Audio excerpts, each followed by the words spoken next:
তিন ব্যক্তির বাড়িতে আপনারা কখনো দাওয়াতে যাবেন না। এই তিন ব্যক্তির বাড়িতে যদি আপনারা দাওয়াতে যান তাহলে আপনারা মারাত্মক বিপদের ভিতরে পড়ে যাবেন, মারাত্মক ক্ষতির ভিতরে পড়ে যাবেন। কোন তিন ব্যক্তি এবং কেন যাব না? এক নম্বরে, যে সমস্ত পরিবারের মানুষ খাওয়ার দিয়ে খোঁটা দেয় ওই সমস্ত পরিবারে আপনারা কখনো যাবেন না। দাওয়াত দিলেও আপনারা তাদের বাড়িতে খাবেন না। অনেক মানুষ আছে দেখবেন যে খাওয়ার দেয় ঠিকই, খাওয়ার দিয়ে খোঁটা দেয়, তোকে আমরা এই খাওয়িয়েছি, তোকে এই খাইয়েছি, তোকে আমরা এই দিয়েছি ওই দিয়েছি, আমি না থাকলে তুই ওই দিন মারাই যেতিস, বা আমি না থাকলে তুই ওই দিন ওই বিপদ থেকে উদ্ধার করতে পারতেছিস না, আমি খাওয়াইছি বিদায় তুই খেতে পারিস। এরকম অনেক মানুষ রয়েছে, মানুষদেরকে হর হামেশায় দাওয়াত দিয়ে খাওয়ায় এবং খোঁটা দেয়। সুতরাং যেই বাড়িতে আপনাকে দাওয়াত দিবে এবং দাওয়াত দিয়ে খাওয়ানোর পরে আপনাকে খোঁটা দিবে ওই সমস্ত পরিবারে আপনারা কখনো দাওয়াত নেবেন না, বা দাওয়াত দিলেও আপনারা ওই সমস্ত পরিবারে কখনো খেতে যাবেন না, দাওয়াত গ্রহণ করবেন না। দুই নম্বরে, যে সমস্ত পরিবারের ইনকাম হারাম, যে সমস্ত পরিবারের ইনকাম হারাম ওই সমস্ত পরিবারে আপনারা দাওয়াত দিলেও সে দাওয়াত কখনো গ্রহণ করবেন না।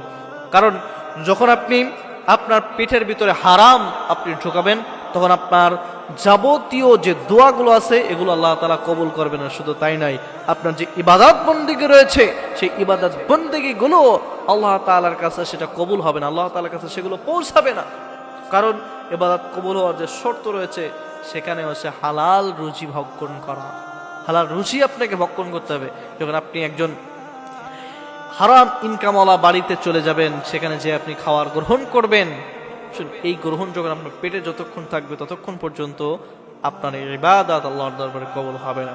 এজন্য যেই বাড়ির ইনকাম টোটালি হারাম, অন্যায় পথে অবৈধ পথে তার বাড়িতে ইনকাম আসতেছে, এটা জানার পরে আপনি কখনো ওই বাড়িতে দাওয়াত দিলেও সেই দাওয়াত গ্রহণ করবেন না, কখনো যাবেন না।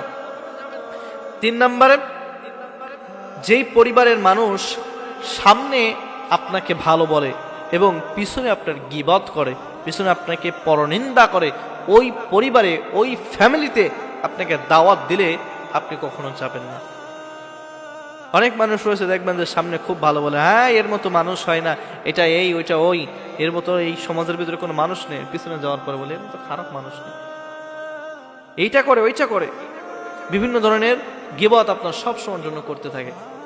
সামনে আপনাকে খুব ভালো বলবে যে এর মতো মানুষ হয় না, পিছনে গেলে বলে এর মতো খারাপ মানুষ দুনিয়ার জমিনের ভিতরে নেই।